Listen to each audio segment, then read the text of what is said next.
আসসালামু আলাইকুম ওয়া রাহমাতুল্লাহি ওয়া বারাকাতুহু। ইন্নাল হামদালিল্লাহ নাহমাদুহু ওয়া নুসাল্লি আলা রাসূলিহিল কারীম, আম্মা বা'দ।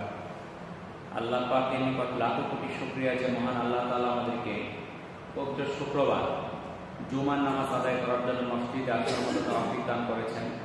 এই জন্য মহান আল্লাহর নিকট শুকরিয়া আদায় করি, আলহামদুলিল্লাহ। আজকে জমাদিউল আওয়াল মাসের চতুর্থ শুক্রবার 21 তারিখ। আজকে ইনশাআল্লাহ আমরা আলোচনা করব সর্বশ্রেষ্ঠ নবী, সর্বশ্রেষ্ঠ মানব হযরত মুহাম্মদ সাল্লাল্লাহু আলাইহি সাল্লামের শানে দরুদ ও সালাম পেশ করার ফজিলত সম্পর্কে। নবী করিম সাল্লাল্লাহু আলাইহি সাল্লাম বলেন, জিবরাইল আলাইহিস সালাম আমার নিকট এসে বললেন, হে মুহাম্মদ, আপনি কি এই ব্যাপারে সন্তুষ্ট নন যে আপনার প্রতিপালক বলেছেন, আপনার উম্মতের মধ্যে যে আপনার প্রতি দরুদ পাঠ করবে আমি তার উপর 10টি রহমত পেশ করব,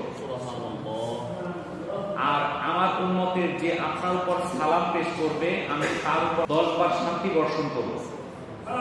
আমি বললাম, হ্যাঁ অবশ্যই হে আমার রব। এটা নাসাই 1295, সহিহুল জামে 71 এবং মিশকাতের 928 নম্বর হাদিস। অর্থাৎ জিবরাইল আলাইহিস সালাম আল্লাহ রাসূলের কাছে এসে বলতেছে, হে মুহাম্মদ, আপনি কি এই ব্যাপারে সন্তুষ্ট নন যে আপনার প্রতিপালক বলেছেন, আপনার উম্মতের মধ্যে যে আপনার প্রতি দরুদ পাঠ করবে আমি তার উপর 10টি রহমত বর্ষণ করব, আর আপনার উম্মতের যে আমার উপর সালাম পেশ করবে আমি তার উপর 10 বার শান্তি বর্ষণ করব। আমি বললাম, হ্যাঁ অবশ্যই হে আমার রব। তাহলে এই যে দরুদের কত ফায়দা, একবার পাঠ করলে 10 বার রহমত বর্ষণ করবে কে? আল্লাহ। আল্লাহ। এই দরুদ পাঠ করার হুকুম আল্লাহ তাআলা দিয়েছেন। ইসলামী যারা গবেষক তাদের মতে রাসূল সাল্লাল্লাহু আলাইহি সাল্লামের প্রতি দরুদ পাঠ করা কখনো ওয়াজিব, কখনো সুন্নাত, কখনো মুস্তাহাব। ইমাম শাফি ও ইমাম আহমদ বিন হাম্বল রহিমাহুল্লাহ এর মতে তাশাহুদের পর দরুদ পাঠ করা ওয়াজিব, আর ইমাম আবু হানিফা ও মালিক রহিমাহুল্লাহ এর মতে এটা সুন্নাত। বিভিন্ন সময়, যেমন জুমার দিন, মসজিদে প্রবেশ করার সময়, মসজিদ থেকে বের হওয়ার সময়, আজানের পরে, দুয়ার শুরুতে, বিভিন্ন সময় এই দরুদ পাঠ করা উত্তম বা মুস্তাহাব।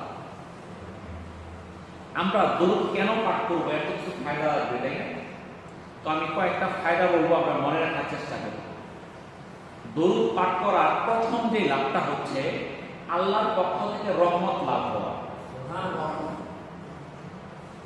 রাসূল করিম সাল্লাল্লাহু আলাইহি সাল্লাম বলেন, যে ব্যক্তি আমার উপর একবার দরুদ পাঠ করে আল্লাহ এর বিনিময়ে তার উপর 10 বার রহমত নাযিল করে। এটা সহিহ মুসলিম 108, সুনানে আবু দাউদ 1530, নাসাই 1296, তিরমিজি 485, মিশকাতের 921 নম্বর হাদিস। তাহলে অনেকগুলো গ্রন্থে হাদিসটা আছে। হযরত আব্দুর রহমান বিন আউফ রাদিয়াল্লাহু তাআলা বলেন, একদিন রাসূলুল্লাহ সাল্লাল্লাহু আলাইহি সাল্লাম বাইরে যান, আর আমি তাকে অনুসরণ করি। তিনি একটি খেজুরের বাগানে প্রবেশ করেন এবং সিজদা করেন। তিনি সিজদারত অবস্থায় অনেক সময় অতিবাহিত করেন। ফলে আমি ভয় পেয়ে যাই এই ভেবে যে সিজদারত অবস্থায় তার মৃত্যু হয়ে গেল কিনা। এই জন্য আমি তার কাছে এসে লক্ষ্য করি।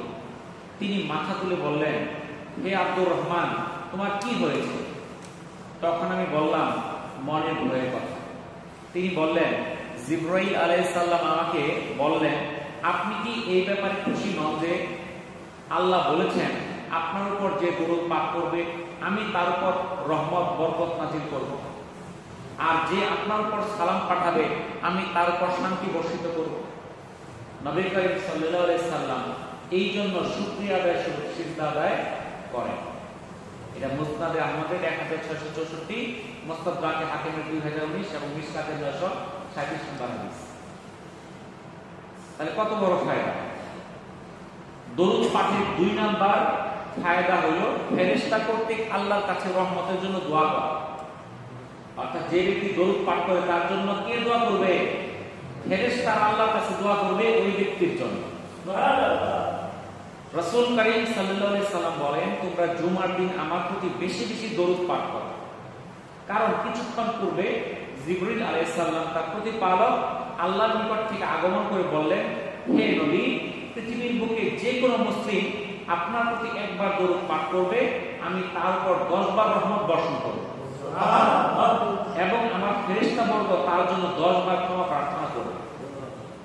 এটা তারগিবের 1662 মিশকাতের 927 নম্বর হাদিস।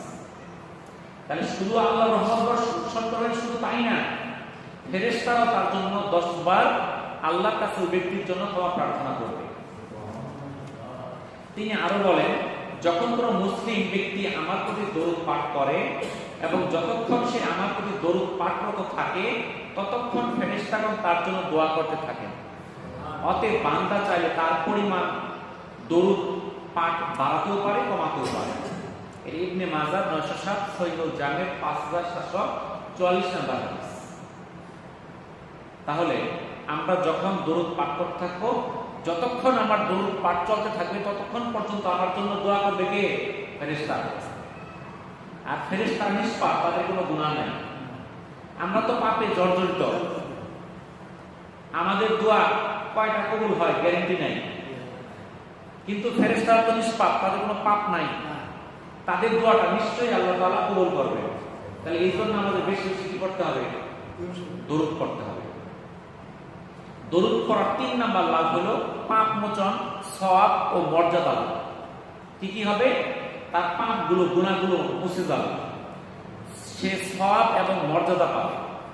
রাসূল করিম সাল্লাল্লাহু আলাইহি সাল্লামের প্রতি দরুদ পাঠ করলে সওয়াব, মর্যাদা লাভের অন্যতম একটা মাধ্যম হচ্ছে দরুদ পাঠ করা। রাসূল করিম সাল্লাল্লাহু আলাইহি সাল্লাম বলেন, যে ব্যক্তি আমার উপর একবার দরুদ পাঠ করে তার বিনিময়ে সেই ব্যক্তির উপর আল্লাহ 10টি রহমত বর্ষণ করেন, তার 10টি পাপ মোচন করেন এবং 10 ধাপ তার মর্যাদার স্তর উন্নীত করেন। এটা নাসাই 1297, মিশকাতের 922 নম্বর হাদিস। তাহলে শুধু 10 বার রহমতই বর্ষণ করা হবে না, শুধু 10টি রহমতই বর্ষণ করা হবে না, তার সঙ্গে তার 10টা গুনাহ মাফ করে দেওয়া হবে, তার 10টা ধাপ মর্যাদা উন্নত করে দেওয়া হবে। তাহলে কত বড় ফায়দা! কঠিন কিছু না, দরুদ পাঠ করতে টাকা লাগে, কষ্ট হয় না। 4 নাম্বার, যারা দরুদ পাঠ করবে কিয়ামতের দিন আল্লাহ তাআলা তার মর্যাদা বৃদ্ধি করে দিবেন। রাসূলুল্লাহ সাল্লাল্লাহু আলাইহি সাল্লাম বলেন, কিয়ামতের দিন সেই ব্যক্তি আমার সবচেয়ে নিকটবর্তী হবে যে আমার উপর সবচেয়ে বেশি দরুদ পাঠ করে। এর তিরমিজি 484 এবং সহিহ আত-তাকরিরের 1668 নম্বর হাদিস। তাহলে কিয়ামতের দিন সেই ব্যক্তি আল্লাহ রাসূলের সবচেয়ে নিকট হবে কে?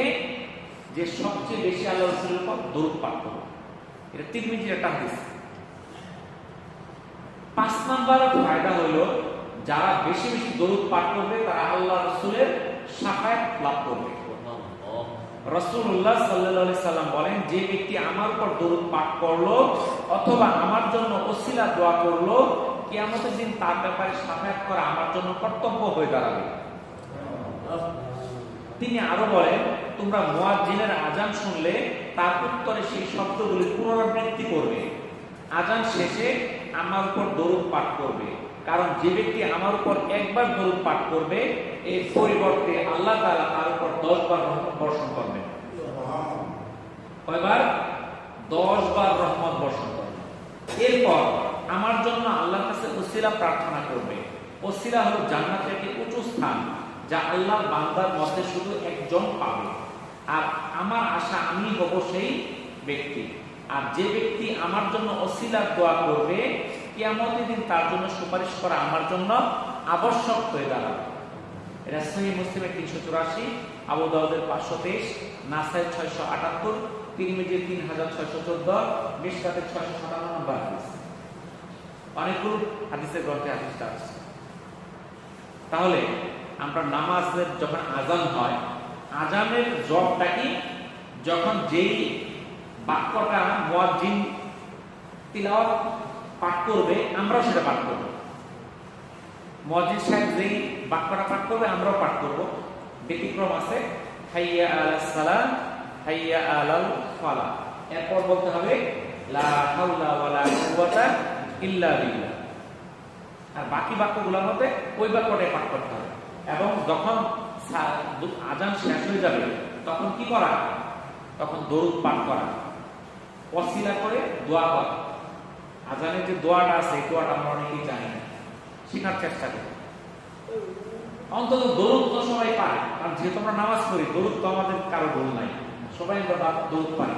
দরুদটা আমরা পাঠ করব, তাহলে আল্লাহ রাসূল আমাদের জন্য সুপারিশ নিশ্চিত করবে। তাহলে দরুদ পাঠ করার 4 নম্বর ফায়দা হচ্ছে, 6 নম্বর ফায়দা হচ্ছে জান্নাতের অধিক মর্যাদা। তার দরুদ পাঠের 6 নম্বর মর্যাদা কি? জান্নাতে বিশেষ মর্যাদা। রাসূলুল্লাহ সাল্লাল্লাহু আলাইহি সাল্লাম বলেন, যে ব্যক্তি যত বেশি আমার প্রতি দরুদ পাঠ করবে সেই ব্যক্তি জান্নাতে মর্যাদায় তত বেশি আমার নিকটবর্তী হবে। এটা ভাই হাদিসেও আছে এবং সহিহ তারকিবের 1673 নম্বর হাদিস। তাহলে যে ব্যক্তি যত বেশি দরুদ পাঠ করবে জান্নাতে তার মর্যাদা তত বেশি হবে এবং রাসূলের নিকটবর্তী হবে। দরুদ পাঠের 7 নম্বর ফায়দা আছে। রাসূলুল্লাহ সাল্লাল্লাহু আলাইহি সাল্লাম বলেন, পৃথিবীতে কি মহান আল্লাহ তাআলা ভ্রমণরত অনেক ফেরেশতা আছে যারা আমার উপর উম্মতের পক্ষ থেকে আমাকে সালাম পৌঁছে দেয়। পৃথিবীতে মহান আল্লাহর ভ্রমণরত অনেক ফেরেশতা আছে, তারা ঘুরতেছে। কিসের জন্য ঘুরতেছে? যেই উম্মতেরা রাসূলের প্রতি দরুদ পাঠ করে, সালাম পেশ করে, সেই সালামটা রাসূলের কাছে নিয়ে পৌঁছায় দেয়। তাহলে আপনার আমার সালাম যদি আল্লাহ রাসূলের কাছে যায়, এটা কি সৌভাগ্যের বিষয় না? অন্যত্র রাসূলুল্লাহ সাল্লাল্লাহু আলাইহি সাল্লাম বলেন, তোমরা আমার প্রতি বেশি বেশি দরুদ পাঠ করো, কেননা আল্লাহ আমার কবরের কাছে ফেরেশতা নিয়োজিত করে রেখেছেন। যখন আমার উপর কোন উম্মত দরুদ পাঠ করে তখন ফেরেশতা আমাকে জানায় এবং নিশ্চয়ই অমুকের ছেলে অমুক আপনার প্রতি এই সময় দরুদ পাঠ করেছে। এটা সহিহুল জামির 1207 নম্বর হাদিস।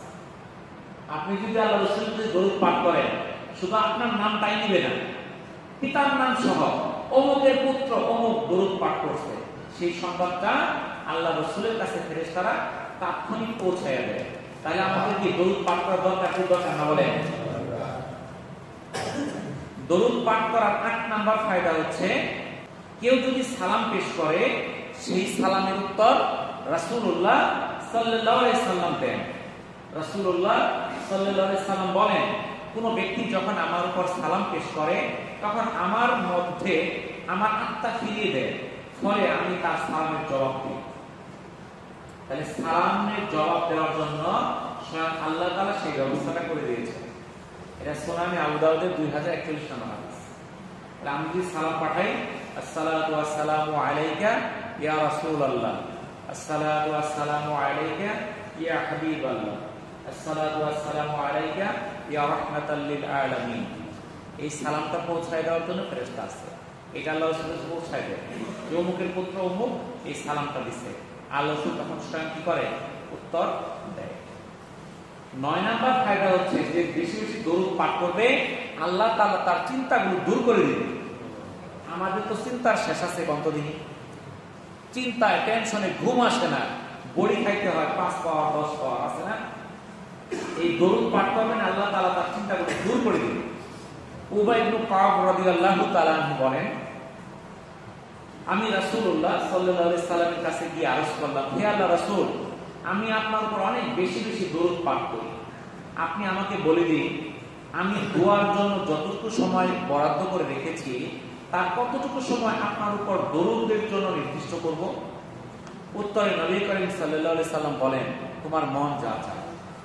আমি আরজ করলাম, যদি 1/3 করি? নবী করিম সাল্লাল্লাহু আলাইহি সাল্লাম বললেন, তোমার মন যা চায়, যদি আরো বেশি করো তাহলে তা তোমার জন্য কল্যাণকর হবে। আমি আরজ করলাম, যদি অর্ধেক সময় নির্ধারণ করি? নবী করিম সাল্লাল্লাহু আলাইহি সাল্লাম বললেন, তোমার মন যা চায়, তবে যদি বেশি নির্ধারণ করো তাহলে তা তোমার জন্যই ভালো।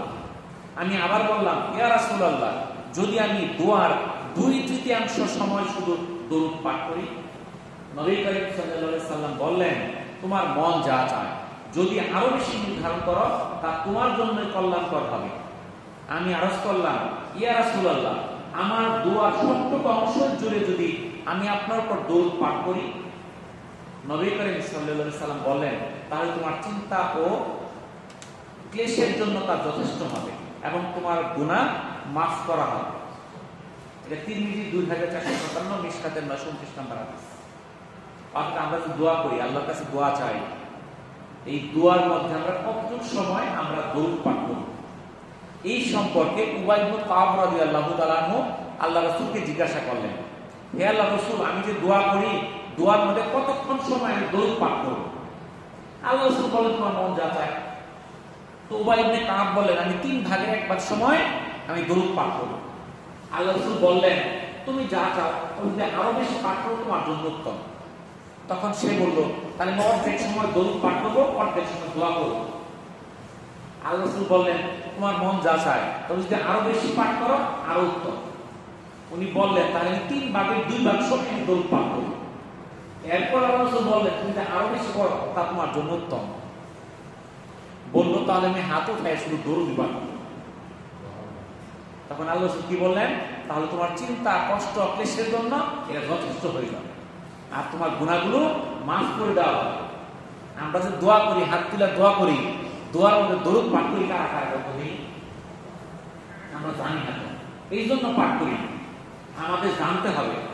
তাহলে আমরা দোয়ায় হাত তুলিয়া আমরা মন মতো দরুদ পাঠ করবো। আমরা তো দরুদ সবাই জানি, আত্মাহিয়াতুল পরে যেটা করি এটাই তো দরুদ।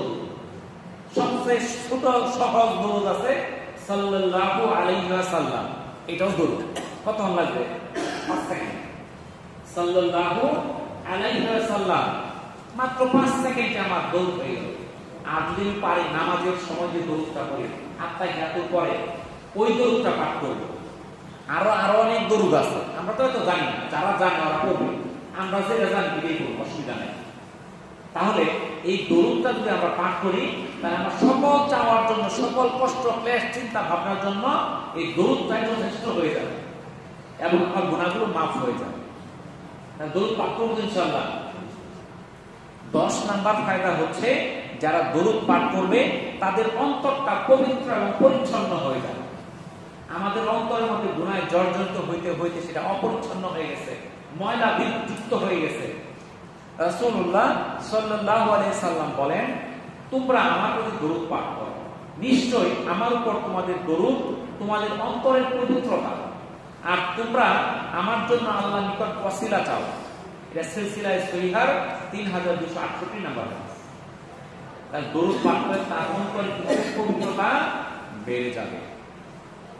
দরুদ পাঠ করার 11 নাম্বার ফজিলত হচ্ছে দোয়া কবুল হয়।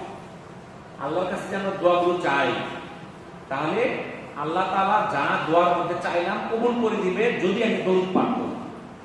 আব্দুল্লাহ ইবনে মাসউদ রাদিয়াল্লাহু তাআলা আনহু থেকে বর্ণিত, তিনি বলেন, আমি সালাত আদায় করছিলাম, নবী করিম সাল্লাল্লাহু আলাইহি সাল্লামের সাথে আবু বকর ও ওমর রাদিয়াল্লাহু তাআলা আনহু উপস্থিত ছিলেন। আমি শেষ বৈঠকে বসলাম। প্রথমে আল্লাহ তাআলার প্রশংসা করলাম, তারপর নবী করিম সাল্লাল্লাহু আলাইহি সাল্লামের উপর দরুদ পাঠ করলাম, তারপর নিজের জন্য দোয়া করলাম। নবী করিম সাল্লাল্লাহু আলাইহি সাল্লাম বললেন, তুমি প্রার্থনা করতে থাকো, তোমাকে দেওয়া হবে। তুমি প্রার্থনা করতে থাকো, তোমাকে দেওয়া হবে। এই কথা 2 বার বললেন। এটা তিরমিজি 593, মিশকাতের 931 নাম্বার হাদিস। তাহলে যদি আমি দোয়ার মধ্যে দরুদের অংশটা রাখি, তাহলে আমি যা চাবো সেটা আমাকে আল্লাহ তাআলা দিয়ে দিবেন। অপরদিকে যদি কেউ দরুদ পাঠ না করে তাহলে কি হবে? রাসূলুল্লাহ সাল্লাল্লাহু আলাইহি সাল্লাম বলেন, প্রত্যেক দোয়া দরুদ পাঠ না করা পর্যন্ত আড়াল করা হয়ে থাকে। অর্থাৎ আমরা যে দোয়াগুলো আল্লাহর কাছে করি, যদি এই দোয়ার মধ্যে, দোয়ার আগে পরে দরুদ পাঠ না করি, সেটা আড়াল করে রাখা হয়, আল্লাহ পর্যন্ত সেটা পৌঁছে না, মধ্যে একটা আড়াল থাকে। সে আড়ালটা সরে যাবে কি করলে? দরুদ পাঠ করলে। দরুদ পাঠের 12 নাম্বার ফজিলত হচ্ছে বিপদগ্রস্ত ও আশাহত হওয়া থেকে রক্ষা। আমরা যখন বিপদে পড়ি তখন আশাহত হয়ে যাই, দুশ্চিন্তায় পড়ে যাই, সেই অবস্থায় যদি আমরা দরুদ পাঠ করি, আল্লাহ তাআলা সেই বিপদ থেকে আমাকে হেফাজত করবে। নবী করিম সাল্লাল্লাহু আলাইহি সাল্লাম বলেন, কোন সম্প্রদায় কোন মজলিসে বসে যদি আল্লাহ তাআলার জিকির না করে এবং তাদের নবীর প্রতি দরুদ পাঠ না করে, তবে তারা বিপদগ্রস্ত এবং আশাহত হবে। আল্লাহ তাআলা চাইলে তাদেরকে শাস্তিও দিতে পারেন কিংবা মাফও করতে পারেন। এটা তিরমিজি 3380 নম্বর হাদিস। তাহলে আমরা যখনই যে কোনো মজলিসে বসি আমরা দরুদ পাঠ করি। তাহলে এরকম দরুদ পাঠ করার 12টা ফজিলত আছে। তো দরুদ আমরা পাঠ করার ফজিলত করলাম, যদি না পাঠ করি ক্ষতির তো সম্ভাবনা আছে। কি কি ক্ষতি আছে? যারা দরুদ পাঠ করবে না তার 1 নাম্বার ক্ষতি, আল্লাহ তাআলা তাদেরকে অপমানিত করবেন। রাসূলুল্লাহ সাল্লাল্লাহু আলাইহি সাল্লাম বলেন, যে ব্যক্তি সেই ব্যক্তির নাসিকা ধুলায় ধূসরিত হোক, মানে অপমানিত হোক, যার সামনে আমার নাম উচ্চারিত হয়েছে অথচ সে আমার উপর দরুদ পড়েনি। 3000, এটা তিরমিজি 3545 এবং মিশকাতের 927 নম্বর হাদিস। তাহলে আল্লাহ রাসূলের নাম শুনলে আমাদের কি বলতে হবে? সাল্লাল্লাহু আলাইহি ওয়াসাল্লাম, অর্থাৎ দরুদ পাঠ করতে হবে। যখনই আমি রাসূলের নাম শুনবো তখনই আমাকে বলতে হবে সাল্লাল্লাহু আলাইহি ওয়াসাল্লাম। আমরা তো নীরব হয়ে যাই, মনে হয় যে বলতে টাকা লাগে, নাকি বলেন? এটা অভ্যাস করতে হবে। যদি আমি না পাঠ করি, রাসূলের নাম শোনার পর রাসূলের সামনে আমি দরুদ পাঠ করলাম না, তাহলে আল্লাহ রাসূল কি বলছেন? সেই ব্যক্তির নাসিকা ধুলায় ধূসরিত হোক। এর অর্থ হলো সে অপমানিত হোক। অন্য হাদিসে এসেছে, একদা আল্লাহ রাসূল সাল্লাল্লাহু আলাইহি সাল্লাম মিম্বরে আরোহণ করলেন। যে মিম্বর আছে না, মিম্বর সিঁড়ি আছে না, প্রথম ধাপে উঠলেন, বললেন আমিন। অতঃপর দ্বিতীয় ধাপে উঠলেন, বললেন আমিন। অতঃপর তৃতীয় ধাপে উঠলেন, বললেন আমিন। অতঃপর এর রহস্য ব্যক্ত করার জন্য বললেন, আমার নিকট জিবরাইল আলাইহিস সালাম উপস্থিত হয়ে বললেন, হে মুহাম্মদ সাল্লাল্লাহু আলাইহি ওয়াসাল্লাম, যে ব্যক্তি রমজান পেল অথচ পাপ হতে মুক্ত হতে পারল না, তাকে তার রহমত থেকে দূরে সরিয়ে দেন। তখন আমি বললাম আমিন।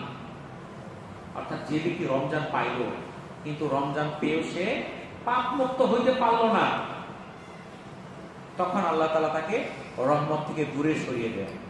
সামনে কিন্তু আসতেছে রমজান, কিন্তু বেশি দূরে নাই। এটা হলো নভেম্বর, ডিসেম্বর, জানুয়ারি, ফেব্রুয়ারি, 2-3 মাস আছে, তাই না?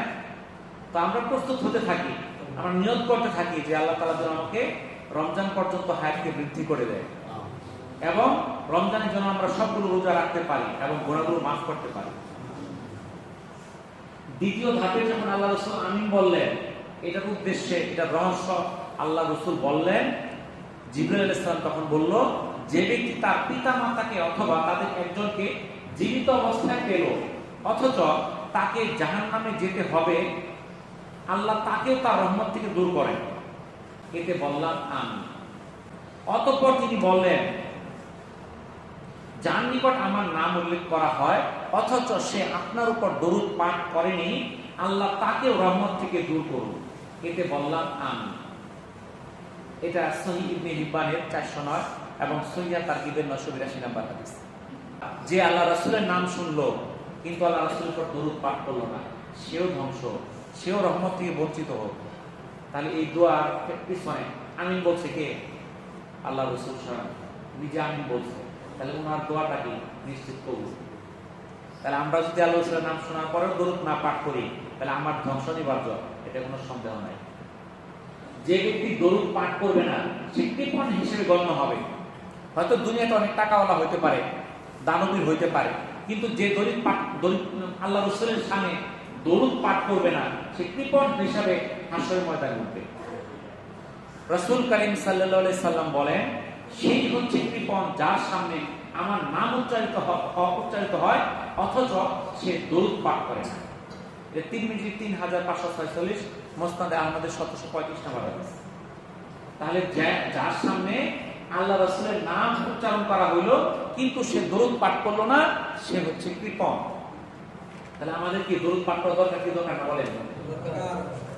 অন্যত্র রাসূল করিম সাল্লাল্লাহু আলাইহি সাল্লাম বলেন, আমি কি তোমাদেরকে বলে দেব না সবচেয়ে বখিলকে, কৃপণকে? সকলে বলল অবশ্যই, হে আল্লাহর রাসূল বলুন। আল্লাহ রাসূল বললেন, যার নিকট আমার নাম উল্লেখ করা হয় অথচ সে আমার উপর দরুদ পাঠ করলো না, সে হলো সবচেয়ে বড় কৃপণ। এটা সহিহ আত-তারগীবের 1684 নম্বর হাদিস। দরুদ পাঠ না করার 3 নাম্বার ক্ষতি হচ্ছে তাকে জান্নাতের পথকে ভুলে দেওয়া হবে। জান্নাতের পথ সে ভুলে যাবে। রাসূল করিম সাল্লাল্লাহু আলাইহি সাল্লাম বলেন, যে ব্যক্তি আমার উপর দরুদ পাঠ করতে ভুল করলো সে আসলে জান্নাতের পথ ভুল করলো। ইবনে মাজাহ 908, সহিহ আত-তারগীবের 1682 নম্বর হাদিস। তাহলে যে ব্যক্তি দরুদ পাঠ করা ভুলে গেল সে জান্নাতের পথকেই ভুলে গেল। তাহলে যদি আমরা জান্নাতকে পাইতে চাই দরুদ আমাদের অপরিহার্য। অন্যত্র তিনি বলেন, জিবরাইল আলাইহিস সালাম এসে বললেন, আপনি বলুন আমিন, যার সামনে আমার নাম উচ্চারিত হলো অথচ সে আপনার প্রতি দরুদ পাঠ করলো না, অতঃপর মারা গেল, সে জাহান্নামে প্রবেশ করবে। আর আল্লাহ তাআলা তাকে তার রহমত থেকে দূরে সরিয়ে দিবেন। জিবরিল আলাইহিস সালাম বললেন, আমিন বলুন। অতঃপর রাসূলুল্লাহ সাল্লাল্লাহু আলাইহি সাল্লাম বললেন, আমিন। এটা সহিহ ইবনে হিব্বানের 2387, সহিহ আত-তারগীবের 1679 নম্বর হাদিস। তাহলে যে ব্যক্তি আল্লাহ রাসূলের নাম শুনছে, দরুদ পাঠ করে নাই, এই অবস্থায় মারা গেছে, তাই সে কোথায়, ঠিকানা কোথায়? জাহান্নাম। তাহলে আমরা কিন্তু বিভিন্ন সময় আমরা খেলায় আমরা এটা ভুলে যাই, আমরা পাঠ করি না, জানি না যে রাসূলের নাম শুনলে আমাকে দরুদ পাঠ করতে হবে, বলতে হবে সাল্লাল্লাহু আলাইহি ওয়াসাল্লাম। যে দরুদ পাঠ করবে না তার 4 নাম্বার শাস্তি হচ্ছে কিয়ামতের দিন সে দুঃখ কষ্টে থাকবে।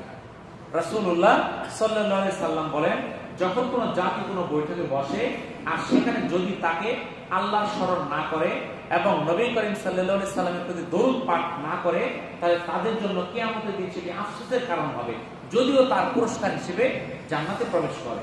এটা মুস্তাদরাক হাকিমের 550 এবং মুসনাদ আহমদের 9966 নম্বর হাদিস।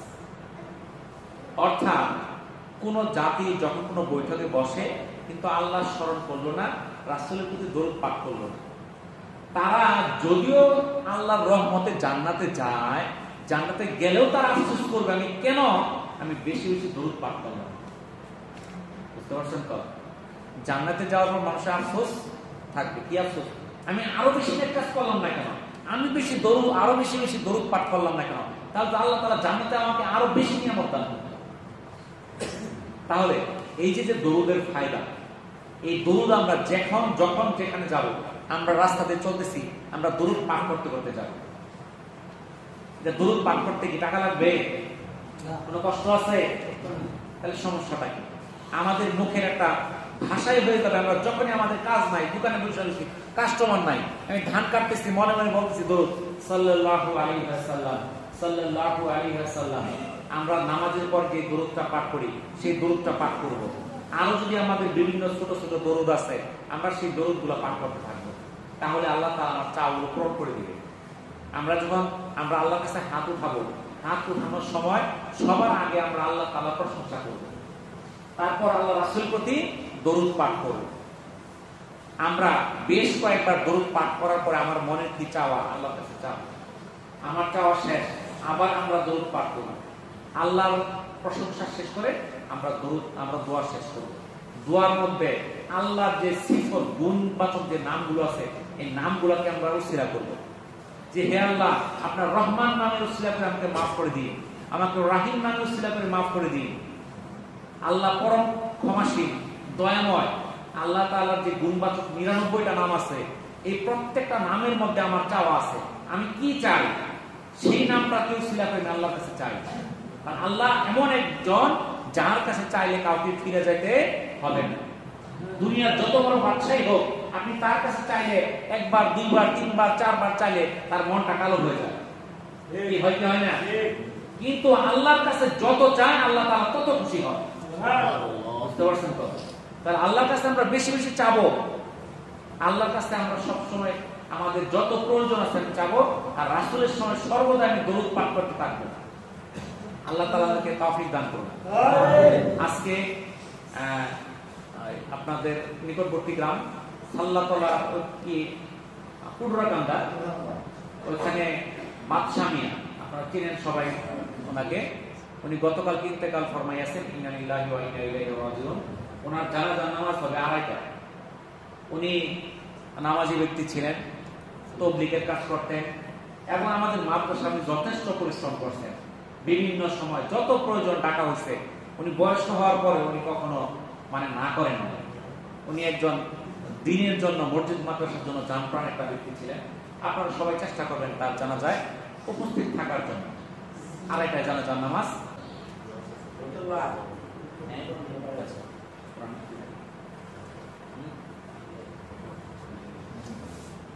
আচ্ছা, আমাদের এখানে দুইজন আছেন, যাইতেছেন, সবার কাছে উনি দোয়া চেয়েছেন আল্লাহ তাআলা যেন উনি সহি সালামত ওনাকে মক্কায় পৌঁছায় এবং সুন্দরভাবে ওনাকে উমরা করার মতো তৌফিক দান করেন। সবাই আমিন। ওনার সফরটাকে যেন আল্লাহ তাআলা সহজ করে দেন। সবাই আমিন। আমরা সবাই ওনার কাছে দোয়া চাই, আমাদেরকে যেন আল্লাহ তাআলা মাফ করেন। আপনি কাবা ঘরে যাওয়ার আগে একটা নিয়ম বলে দিই, আপনি কাবা ঘরে যখন বলেন নিয়ে যাবে, আপনি সামনের দিকে তাকাবেন না। আপনি যে সামনে যারা আপনার কাছে লাইন থাকবে, ওর পায়ের দিকে তাকায় থাকবেন। আপনি চোখ সামনে উঠাবেন না, আপনি নিচে তাকায় তাকায় যেতে থাকবেন, চোখ উপরে না উঠায়। যখন একবারে শেষ প্রান্তে স্পষ্ট কাবা ঘর, মানে মাথা কাবা ঘরের সামনে চারপাশে খোলা মাঠটা আছে, সাদা খোলা মাঠ, এই খোলা মাঠের নাম হলো মাতাফ। এই মাতাফের ওখানে যায়া সবাই দাঁড়াবে, তখন আপনি চোখ উঠায়া কাবার দিকে তাকাবেন, এর আগে তাকাবেন না। আপনি কাবার দিকে তাকায়া আপনি যতক্ষণ পারেন চোখ আর বন্ধ করবেন না, আল্লাহর কাছে দোয়া করবেন। এই প্রথম দেখায় যে দোয়াগুলো করবেন, আল্লাহ তাআলা সবগুলো দোয়া কবুল করে দিবেন। বুঝছেন তো? কাবা ঘর এমন একটা জায়গা, এটা দোয়া কবুলের জায়গা, এটা আল্লাহর ঘর। আপনি যারা যায় তারা বুঝবে, না গেলে সেটা তৃপ্তি আপনি বুঝতে পারবেন না। বুঝতে পারছেন? আল্লাহ তাআলা আমাকে 5 বার নেওয়া আছে, কিন্তু এরপরে মন চায় প্রত্যেক বছরই যায়। বুঝতে পারছেন? এটা আমার মন চাওয়া বন্ধ হয় না। আল্লাহ তাআলা আমাদের প্রত্যেককে কবুল করেন। সবাই যাকে শুনে আমিন। ওয়া আখিরু দাওয়ানা আলহামদুলিল্লাহি রাব্বিল আলামিন।